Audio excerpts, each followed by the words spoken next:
Hello guys, কেমন আছো সবাই? আশা করি সবাই খুব ভালো আছো। আজকে আমরা যে সিনেমাটি সম্পর্কে জানতে চলেছি, সিনেমাটির নাম হচ্ছে ফরচুন আইস। সিনেমাটি রিলিজ পেয়েছিল জাপানে 2019 সালে। সিনেমাটির IMDb রেট হচ্ছে 10-এ 7.1 এবং এই সিনেমাতে আমরা এমন একটা সুপার পাওয়ার দেখতে পাবো যেটার মাধ্যমে তুমি কে মারা যাবে সেটা দেখতে পাচ্ছ। মানে তুমি জানতে পারছো যে অমুকে মারা যাচ্ছে, কিন্তু তাকে যদি তুমি বাঁচাতে যাও তাহলে যেটা হবে তোমার নিজেরই ক্ষতি হবে, তুমি নিজেই মারা যাবে। তো এই পাওয়ার নিয়ে যখন তুমি দেখছো তোমার সবচেয়ে প্রিয় মানুষটা মারা যাচ্ছে বা আস্তে আস্তে গায়েব হয়ে যাচ্ছে, তখন তুমি কি করবে? নিজেকে স্যাক্রিফাইস করে তাকে বাঁচাতে যাবে? তো এরকম একটা সিচুয়েশনে আমাদের এই সিনেমার নায়কটা পড়তে যাবে। তো যাই হোক, এই সিনেমাটা মূলত তৈরি করা হয়েছে জাপানিজ এনিমে থেকে। খুব ইউনিক একটা স্টোরি। চলো আমরা খুবই সংক্ষেপে সিনেমাটি সম্পর্কে জেনে আসি, এবং যদি কোনো কমার্শিয়াল ব্রেক থাকে তুমি সেটা কাইন্ডলি স্কিপ করে মূল ভিডিওতে চলে যাবে। তোমার কোনো কমার্শিয়াল ভিডিও দেখার প্রয়োজন নেই, জাস্ট ডিসক্রিপশনে ডোরাশন দেখবে, সেখানে একটা ক্লিক করবে, তারপর মূল ভিডিওতে চলে যাবে।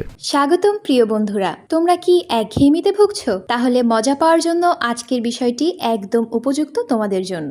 এখানে তোমরা বিভিন্ন খেলার ফলাফল জানতে পারবে, খেলা সরাসরি দেখতে পারবে এবং ভবিষ্যৎবাণী করার মতো মজার একটি অংশও রয়েছে, যেখানে তুমি অনুমান করতে পারো কোন দল জিতবে, কতটা ব্যবধানে ইত্যাদি। এতে রয়েছে আকর্ষণীয় পুরস্কার জয়ের সুযোগ, বিলাসবহুল গাড়ি, নামি মোবাইল ফোন, কম্পিউটার এবং আরো অনেক কিছু। এটি এমন একটি বিশ্বস্ত জায়গা যেটি PSG এর মতো আন্তর্জাতিক খেলার দলের পৃষ্ঠপোষকতা পেয়েছে, তাই এতে কোনো সন্দেহের সুযোগ নেই। নতুন কিছু খেলার সংযোজন হয়েছে, যেমন দ্রুতগতির চ্যালেঞ্জ খেলা ও মুরগির পথ চলা খেলা, যেখানে সহজেই খেলে আনন্দ নেওয়া যায়। আর হ্যাঁ, যদি তুমি আমাদের প্রচারমূলক সংকেত ব্যবহার করে নিবন্ধন করো তাহলে পেতে পারো 12,000 টাকা পর্যন্ত পুরস্কার একদম বিনামূল্যে। সঙ্গে থাকবে প্রথম জমাই অর্থের পর বিনামূল্যে ঘূর্ণনের সুযোগও। অর্থ গ্রহণ ও প্রেরণ করা যাবে খুব সহজভাবে, নগদ, বিকাশ, রকেট, ব্যাংক হিসাব সহ আরো অনেক মাধ্যমে। তাই আর দেরি না করে উপরে থাকা স্থায়ী মন্তব্যে ক্লিক করো, সেখানে নিবন্ধনের প্রক্রিয়া রয়েছে।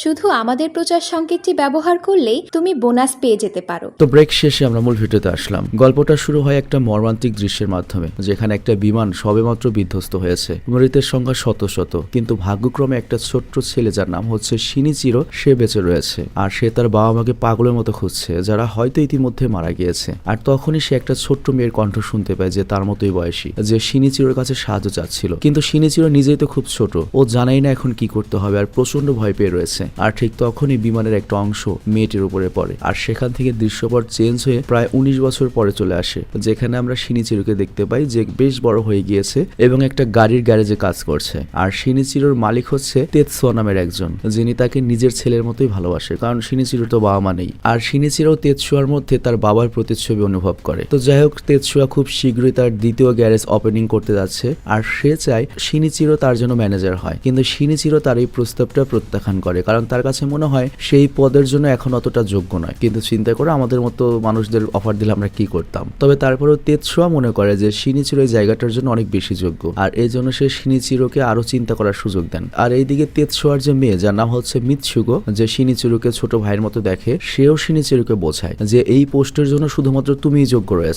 তবে এই একই গ্যারেজে আমরা আরেকটা ছেলেকে দেখতে পাই, যার নাম হচ্ছে কানেডা। সে অনেক বিরক্ত ছিল, কারণ সে সবসময় শিনিচিরোর প্রতি ঈর্ষান্বিত থাকতো। আর এর কারণটা তো বুঝতেই পারছো, কারণ এই গ্যারেজের যে মালিক তেতসুয়া, সে প্রতিটা কাজে শিনিচিরোকে অগ্রাধিকার দিত। আর এ নিয়ে প্রায়ই সে রেগে যেত এবং শিনিচিরোকে বুলি করতো, মারপিট করতো। আর আজও সে একই কাজ করে এবং ধাক্কা দিয়ে চলে যায়, যার কারণে শিনিচিরোর মোবাইলটা ভেঙে যায়। আর এই কারণে কাজ শেষ করার পরে সে যায় হচ্ছে একটা মোবাইল রিপেয়ারিং এর দোকানে মোবাইলটা ঠিক করার জন্য। আর ওইখানে আওই নামের একটা মেয়ে তাকে রিসেপশনে অভ্যর্থনা জানায়। তো শিনিচিরো তাকে বলে আমার ফোনটা নষ্ট হয়ে গিয়েছে। আর তখন আওই বলে যে এটা তো বেশ পুরনো একটা মডেল, এটার যন্ত্রাংশ খুঁজে পাওয়া অনেক কঠিন হবে, তবে তারপর এটা আমরা ঠিক করে ফেলছি। তো যাই হোক, ফোনটা ঠিক করা হয়। আর এরপর শিনিচিরো রাতে তার ফোনটা দেখে এবং ওই মেয়েটাকে মনে করে। আর পরের দিন সে যখন কাজে যাচ্ছিল মেট্রোতে করে, সে খেয়াল করে যে পাশে দাঁড়িয়ে থাকা একজন মানুষের হাত হঠাৎ করে গায়েব হতে শুরু করেছে। আর এরপর আমাদেরকে বলা হয় যে শিনিচিরো ওই যে বিমান দুর্ঘটনা হয়েছিল সিনেমার শুরুতে, তখনই স্পেশাল ক্ষমতাটা পেয়েছে, যে কারণে সে মানুষের ভবিষ্যৎ দেখতে পেত, মানে যারা মারা পড়বে তাদের ভবিষ্যৎ দেখতে পেত, বিশেষ করে তার মৃত্যু। তো এই লোকটির হাতটা আস্তে আস্তে গায়েব হয়ে যাচ্ছে, এটার মানে হচ্ছে সে খুব শীঘ্রই মারা পড়বে। কিন্তু শিনিচিরোর এখানে কিছুই করার নেই, আর এজন্য সে কাজে যায়, যেখানে মিৎসুকো তাকে ম্যানেজার হিসেবে নিয়োগ করানোর জন্য রাজি করানোর চেষ্টা করে। কিন্তু শিনিচিরো এখানে খুব একটা উত্তর দেয় না। আর এরপর রাতে সে ওই মোবাইলের দোকানের পাশ দিয়ে যখন যাচ্ছিল, তখন তার চোখটা এখনই আওই নামের ওই মেয়েটিকে খুঁজছিল। আর ঠিক তখনই একজন অপরিচিত লোকের সাথে ও ধাক্কা খায় এবং শিনিচিরো তখন কৌতূহলবশত তাকে অনুসরণ করে, কারণ তার শরীরটা অদৃশ্য হয়ে যাচ্ছে। তো শিনিচিরো দেখতে চায় তার সাথে কি ঘটবে। তো কিছু দূর যাওয়ার পরেই দেখা যায় যে একটা গাড়ি ওই লোকটার উপর দিয়ে চলে যায়। আর তখন শিনিচিরো দুঃখ প্রকাশ করে যে আমি তার জন্য কিছুই করতে পারলাম না। আর এই জন্য সে খুব বিরক্ত হয়ে যায় এবং পরের দিন সে মিৎসুওকে বলে, মানে মালিকের মেয়েকে বলে, আচ্ছা তুমি যদি এরকম একটা ক্ষমতা পেতে যেখানে তুমি মানুষের ভবিষ্যৎ দেখতে পাবে, প্লাস তুমি জানতে পারবে যে কে কখন মারা যাবে, তুমি তখন কি করবে? মিৎসুকো তখন বলে, এটা তো কোনো ক্ষমতা নয়, এটা তো একটা অভিশাপ, আর এরকম ক্ষমতার তোমার প্রয়োজনই নেই। তো এখানে শিনিচিরো আবারও দেখে যে তার মোবাইল নষ্ট হয়ে যাচ্ছে, আর এই কারণে সে আবারও আওয়ের কাছে যায়, ফোনটা ঠিক করে। কিন্তু এইবার সে একটা দৃশ্য দেখে ভয় পায়, কারণ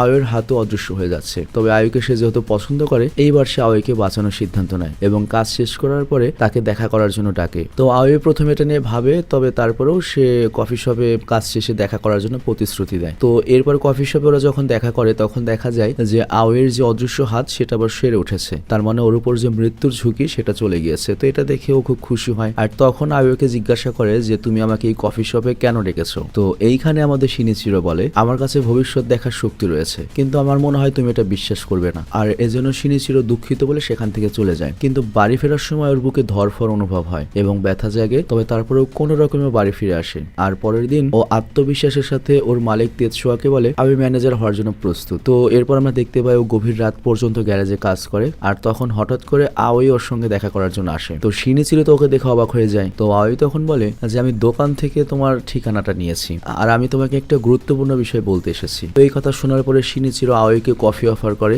আর তারপর আওই একটা খবরের কাগজ ধরে বলে, তুমি কি জানো আমাদের দোকান থেকে একটু দূরে একটা কারখানা রয়েছে যেখানে গত রাতে সন্ত্রাসী হামলা হয়েছে এবং ওই হামলায় অনেক মানুষ নিহত হয়েছে আশেপাশের রাস্তার, এবং ওই মৃত ব্যক্তিদের মধ্যে আমিও হতে পারতাম, কারণ প্রতিদিন কাজ শেষ করার পরে ঠিক ওই সময়ে আমি ওই জায়গা দিয়ে বাড়ি ফিরতাম। তো গত রাতে তোমার সাথে যে আমি কফি খেয়েছি এই কারণে আমি বেঁচে গিয়েছি, আর তুমি যে আমাকে বলেছিলে যে তুমি মানুষের ভবিষ্যৎ দেখতে পাও, তো আমি এটা বিশ্বাস করি এবং আমি তোমাকে ধন্যবাদ জানাতে এসেছি। বাট শিনিচিরো এই কথা হেসে উড়িয়ে দেয়। তো যাই হোক, পরের দিন মিৎসুকো যখন দোকানে আসে সে বুঝতে পারে যে এখানে কোনো গেস্ট এসেছিল, আর সে শিনিচিরোকে জিজ্ঞাসা করে, কিরে কে এসেছিল? শিনিচিরো তখন সম্পূর্ণ সততার সাথে সত্য কথা বলে, আর মিৎসুকো এতে অনেক খুশি হয়, কারণ এই প্রথমবার আমাদের শিনিচিরো যে খুবই ইন্ট্রোভার্ট একটা পার্সন, সে কারোর সাথে বন্ধুত্ব করেছে। ইতিপূর্বে তার কাছে অনেকে আসার চেষ্টা করেছে কিন্তু কেউ আসতে পারেনি। আর এইখানে আমাদের একটা অতীতের ফ্ল্যাশব্যাক দেখানো হয়, যেখানে আমরা দেখতে পাই যে তেতসুয়ার গ্যারেজে মারিকো নামের একটা মেয়ে কাজ করত, আর মারিকো শিনিচিরোকে অনেক পছন্দ করত, কিন্তু শিনিচিরো তার প্রতি কখনো মনোযোগ দেয়নি। আর এই কারণে মারিকো শিনিচিরোকে জ্বালানোর জন্য গ্যারেজে আসা একটা ধনী গ্রাহকের সাথে সম্পর্কে জড়িয়েছিল এবং এখান থেকে চিরদিনের জন্য চলে গিয়েছিল। আর এরপর আমরা দেখতে পাই কাহিনী আবারও বর্তমানে আসে, যেখানে মিৎসুকো তেতসুয়া ও শিনিচিরোর আওয়াজ শুনতে পায়, যেখানে তারা কানেডারও চিৎকার করছিল, কারণ সে তেতসুয়াকে না জানিয়েই গ্যারেজ থেকে গ্রাহকের গাড়ি নিয়ে একটা মেয়ের সঙ্গে ডেটে গিয়েছিল। তবে এখানে আমরা দেখতে পাই কানেডা তো ভুল স্বীকার করে না, উল্টো তেতসুয়া এবং শিনিচিরোর উপর চিল্লাচ্ছে এবং সে শিনিচিরোকে মারে। এই কারণে তেতসুয়া তাকে একটা জোরে ঘুষি মারে এবং চাকরি থেকে ইনস্ট্যান্টলি বরখাস্ত করে দেয়। আর এই ঘটনার পরে কানেডা তো রেগে চলে যায় এবং কানেডা চলে যাওয়ার পরেই শিনিচিরো দেখতে পায় যে তেতসুয়ার শরীর আস্তে আস্তে গায়েব হয়ে যাচ্ছে। তো এর মানে হয়তো কানেডা তেতসুয়াকে মেরে ফেলবে, মানে ওর মালিকের জীবন ঝুঁকির মধ্যে রয়েছে। আর আমরা যেহেতু জানি যে শিনিচিরো তেতসুয়াকে তার বাবার মতোই দেখতো, তো এইবার সে সিদ্ধান্ত নেয় সে তো তেতসুয়াকে বাঁচাবে। আর এই কারণে রাতের কাজ শেষ করার পরে যখন তারা ডিনার খেতে যাবে তখন তেতসুয়ার সাথে সে জোর করে হাঁটা শুরু করে একসাথে, এবং রাস্তায় যখন হাঁটছিল শিনিচিরোর নজর ছিল হচ্ছে চারিদিকে এবং সে জানতো যে কোনো সময় তেতসুয়ার উপর হামলা হতে পারে। তো যেই কথা সেই কাজ, একটু পরে আমরা দেখতে পাই কানেডার লোহার রড নিয়ে তেতসুয়ার দিকে ছুটে যায়, কিন্তু শিনিচিরো বাধা দিয়ে তাকে বাঁচার এই কারণে এই যাত্রায় তেতসুয়ার জীবন বাঁচে। কিন্তু তখনই শিনিচিরোর বুকে ব্যথা হতে শুরু করে এবং সজ্ঞান হয়ে যায়। এরপর তার চোখ খোলে সরাসরি হসপিটালে। আর ওইখানে মিৎসুকে বলে, তোমার জন্য আজকে বাবা বেঁচে গিয়েছে, আর আমার বাবা কানেডাকে ক্ষমা করে দিয়েছে, কারণ কানেডাও তার ভুল স্বীকার করেছে। তো এরপর আমরা দেখতে পাই ডক্টর টাকিও শিনিচিরোকে পরীক্ষা করে এবং বলে হয়তো মানসিক চাপের কারণে তোমার এমনটা হয়েছে। আর তারপর শিনিচিরো একটা ছোট্ট মেয়েকে দেখতে পায় যে অদৃশ্য হয়ে যাচ্ছিল, তো এই কারণে সে তার পিছু নেওয়ার চেষ্টা করে, কিন্তু ডক্টর টাকিও তাকে থামায় এবং জিজ্ঞাসা করে তুমি কি ওই মেয়েটাকে চেনো, নাকি তুমি ওই মেয়েটিকে অদৃশ্য হয়ে যাওয়া দেখতে পাচ্ছ? তো তখন তো আমাদের শিনিচিরো একটা শক খেয়ে যায় এবং তারপর আমরা দেখতে পাই দৃশ্যের চেঞ্জ হয় এবং তারা দুজনেই হসপিটালের ছাদে কথা বলছে, যেখানে ডক্টর টাকিও প্রকাশ করে যে আমারও এই বিরল ক্ষমতাটা রয়েছে, আর এটার নাম হচ্ছে ফরচুনা আই। কিন্তু সমস্যা হচ্ছে আমরা সাধারণ মানুষ, ঈশ্বর নই। তো এই জন্য আমরা ভবিষ্যৎ দেখতে পারলেও কারো ভবিষ্যৎ পরিবর্তন করা বা এটা নিয়ে খেলা করার অধিকার আমাদের নেই, আর যদি এটা কেউ করে তার জীবন বিপদের মুখে পড়তে পারে। তো এই জন্য যার সাথে যেটা ঘটবে, যেটা ঘটছে তাকে সেটা ঘটতে দাও, এটা তার নিয়তি। কিন্তু তুমি যদি ওটা ওভাররাইড করতে যাও তুমিই মারা পড়তে পারো, আর তুমি যে বারবার হার্ট অ্যাটাক করছো এটা কিন্তু তারই কারণ। আর এরপর আমরা দেখতে পাই শিনিচিরো এটা নিয়ে অনেক ভাবছে এবং এর পরের দিন সে আওয়েকে তার সঙ্গে দেখা করার জন্য ডাকে, এমনকি তাকে প্রপোজও করে, কিন্তু সে কোনো উত্তর না দিয়ে এখান থেকে চলে যায়। তবে তার পরের দিনে আবার সে রাজি হয়ে যায়। তো এই জন্য যেটা হয়, দুজনের দেখা হতে শুরু করে, দুজনের মধ্যে ভালোবাসা গভীর হয়, রাশিয়া ইউক্রেন হয়।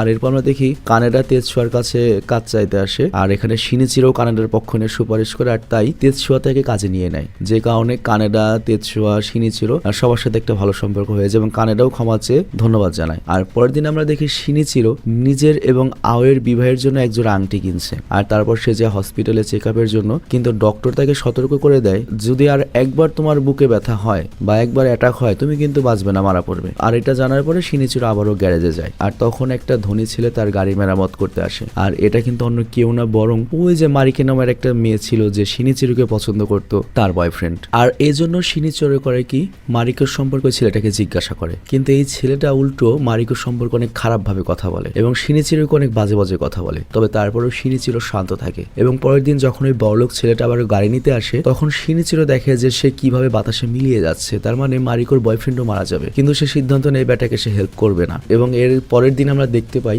সেই বড়লোক ছেলের শেষকৃত্য অনুষ্ঠানে শিনিচিরোকে। তো এখানে তো খুশি ছিল যে মারিকোর কোনো একটা খারাপ কিছু করেছে, এজন্য মরেছে, কিন্তু যখন ওই বড়লোক ছেলেটার ছোট্ট মেয়েটিকে কাঁদতে দেখে তখন ওর মন খারাপ হয় এবং ওই বিমান দুর্ঘটনার সেই ছোট্ট মেয়েটির কথা মনে পড়ে, যেটা আমরা সিনেমার শুরুতে দেখেছিলাম, যাকে বাঁচাতে পারেনি। তো পরের দিন শিনিচিরো একটা পার্কে বিষণ্ণ মনে বসেছিল, যেখানে কিছু স্কুলের বাচ্চারা শিক্ষকের সঙ্গে খেলছিল, আর তারপর একটা মেয়ে ওর কাছে এসে বলটা চায়, কিন্তু ও দেখতে পায় ওই মেয়ের দেহটা ধীরে ধীরে অদৃশ্য হয়ে যাচ্ছে। এর সাথে অন্যান্য বাচ্চারা, এমনকি শিক্ষকের দেহ হঠাৎ করে অদৃশ্য হতে শুরু করে। তো বুঝতেই পারছে এর মানে এরা খুব শীঘ্রই মারা পড়বে সবগুলো একসাথে। তো সবাই একসাথে কখন মারা পড়ে, হয় বোম ব্লাস্টিং, নয়তো একসাথে গাড়িতে যাত্রা করলে। তো এটা দেখেও ভয় পেয়েছে এবং শিনিচিরো করে কি সকল শিশুদের হাতগুলো চেক করে, কিন্তু ওই মহিলা শিক্ষক মনে করে যে শিনিচিরো মনে করো বাজে ছেলে, বাচ্চাদের সাথে আকাম করছে, খারাপ কিছু করছে, তো এই জন্য সে বাচ্চাদের নিয়ে চলে যায়। কিন্তু তখন ওই শিক্ষিকার হাত থেকে একটা স্কুলের চিঠি পড়ে, যেখানে লেখা রয়েছে যে স্কুলের বাচ্চারা ট্রেন ভবনে যাচ্ছে। তো তখন শিনিচিরো বুঝতে পারে ওই ঘাপলা তো ট্রেন ভবনে বাজবে। তো পরের দিনও ট্রেন স্টেশনে যায়, যেখানে অনেক যাত্রী এইভাবে উধাও হয়ে যাচ্ছিল।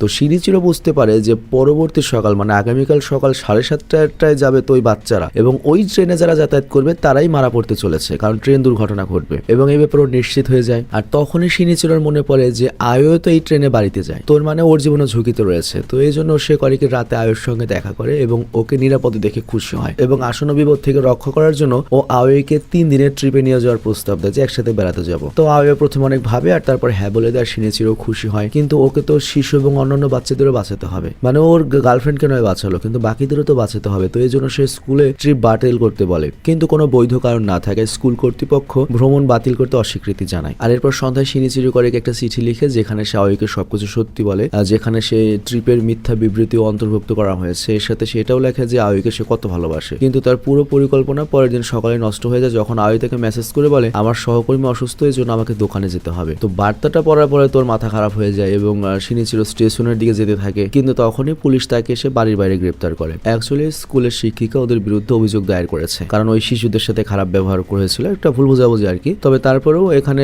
শিনিচিরোর কথা যখন শুনে না পুলিশ, তখন সে আয়োকে বাঁচানোর জন্য পুলিশের হাত থেকে পালিয়ে যায় এবং স্টেশনে পৌঁছে যায় এবং দেখতে পায় যে ইতিমধ্যে ট্রেন ছেড়ে দিয়েছে। তো এই জন্য শিনিচিরো করে কি অন্য স্টেশনে যাওয়ার জন্য ট্যাক্সি ধরে, যাতে যেখানে গিয়ে ট্রেনটা অ্যাক্সিডেন্ট হতে পারে তার আগে ট্রেন থামাতে পারে। আর ওইখানে যাওয়ার পরে শিনিচিরো দেখে যে এখানে নির্মাণ কাজ চলছে এবং এখানে অনেক মানুষের শরীর আস্তে আস্তে ভ্যানিশ হয়ে যাচ্ছে। তো বুঝতে পারে যে এখানে যে ক্রেন, বিশেষ করে ক্রেন যে চালাচ্ছে তার শরীরটা ভ্যানিশ হয়ে যাচ্ছে। তো শিনিচিরো বোঝে যে এই ক্রেনটা নিচে পড়ে ট্রেন দুর্ঘটনা ঘটবে। তো শিনিচিরো তখন এটা হতে দেয় না, সে একটা ফ্লেয়ার গান নিয়ে ট্রেনের সামনে দাঁড়ায়। তো আয়ো সামনের বগিতে ছিল এবং সে শিনিচিরোকে দেখতে পায় এবং ড্রাইভারকে ট্রেন থামাতে বলে ড্রাইভার ট্রেন থামায়। আর তারপর ক্রেনও আমরা পরিচিত দেখি, আর এর ফলে যেটা হয় এই ক্রেন দুর্ঘটনা থেকে ট্রেন বেঁচে যায়। তো যাই হোক, ট্রেন থামানো হয়েছে, সকল যাত্রীরা ট্রেন থেকে নামছে, আয়ো নেমে পড়ে, আর সামনে দেখতে পাই শিনিচিরো রেল লাইনের উপর বসে রয়েছে। কিন্তু আয়ো যখন কাছে যায় তখন দেখার সাথে সাথে কাঁদতে শুরু করে, কারণ এখানে শিনিচিরো যেটা করেছে সে আওই এবং অন্যান্য যাত্রীদের জীবন বাঁচাতে নিজের জীবনটা উৎসর্গ করে দিয়েছে। আর এরপর শিনিচিরোর শেষকৃত্য অনুষ্ঠানে আওই জানতে পারে যে সে ছিল শিনিচিরোর প্রথম মেয়ে বন্ধু বা প্রথম কোনো বন্ধু যার সাথে সে এত ঘনিষ্ঠ ছিল বা যাকে সে ভালোবেসেছে। তো এটা জানার পরেও আরো কষ্ট পায়। আর এরপর পরবর্তী দৃশ্য আমরা দেখতে পাই যে আওই ছিল ওই সিনেমার শুরুর সেই ছোট্ট বাচ্চা মেয়েটি যে শিনিচিরোর কাছে সাহায্য চেয়েছিল, কিন্তু শিনিচিরো ভয় পেয়ে তাকে হেল্প করতে পারেনি। আর এরপর আরো একটা টুইস্ট আসে, আমরা জানতে পারি আওয়ের কাছেও ফরচুন আই ছিল এবং সে বরাবরই শিনিচিরোকে খুঁজছে। তো প্রথমবারের মতো শিনিচিরো যখন ওর দোকানে এসেছে তখনই কিন্তু শিনিচিরো দেখেছিল যে আওয়ের হাত উধাও হয়ে যাচ্ছে। তো হাতগুলো দেখার পরেও যখন প্রতিক্রিয়া জানায় এবং আওয়েকে বেঁচে নেয় নেয়, তখনই আই বুঝতে পারে যে শিনিচিরোই সেই ছেলে যার ভেতরে ওই ফরচুনা আই রয়েছে। কিন্তু এরপর শিনিচিরো যখন আওইকে ওই ট্রেনে উঠতে দেবে না বা ওই যে 3 দিনের ট্রিপ করে, তখন আই বুঝতে পারে তার মানে আমার সামনে আরেকটা বড় ফাড়া রয়েছে বা মরার ফাড়া রয়েছে, আর এইবার যদি ও আমাকে বাঁচাতে যায় শিনিচিরোই মারা পড়বে। তো এই জন্য শিনিচিরোকে বাঁচানোর জন্য, মানে বুঝতেই পারছো, আয়ো যদি কোনোভাবে শিনিচিরোর জন্য বেঁচে যায় তাহলে শিনিচিরো মরবে। এবং ও দেখতে পেয়েছিল যে শিনিচিরোর দেহ গায়েব হয়ে যাচ্ছে, আর এ কারণে আওই ওই ট্রেন ওঠার সিদ্ধান্ত নেয় এবং মনে করো যে শিনিচিরোকে বাঁচাতে যায়, আবার শিনিচিরো আবার আয়ুকে বাঁচাতে যায় এবং লাস্টে শিনিচিরোই জয়ী হয়। কিন্তু তারপরেও শিনিচিরোর কথা মনে পড়ে আওই অনেক কাঁদে এবং সেই আংটিটা পরে যেটা শিনিচিরোকে দিয়েছিল, আর এখানেই গল্পটা শেষ হয়ে যায়। তো যাই হোক, এই গল্পগুলো মূলত সিরিয়াস গল্প না, এগুলো মূলত তোমার জাপানিজ যে এনিমে রয়েছে সেগুলোর যে তোমার মানগা হয়, মানগা বলতে তোমার কমিক হয়, সেগুলোর একটা কমিক বই থেকেই সিনেমাটি তৈরি করা। তবে সিনেমার কাহিনীটা যথেষ্ট ইউনিক, একেবারে খারাপও নয়। তো আমি বিদায় নিচ্ছি, ভালো থেকো, সুস্থ থেকো, টেক কেয়ার, আল্লাহ হাফেজ।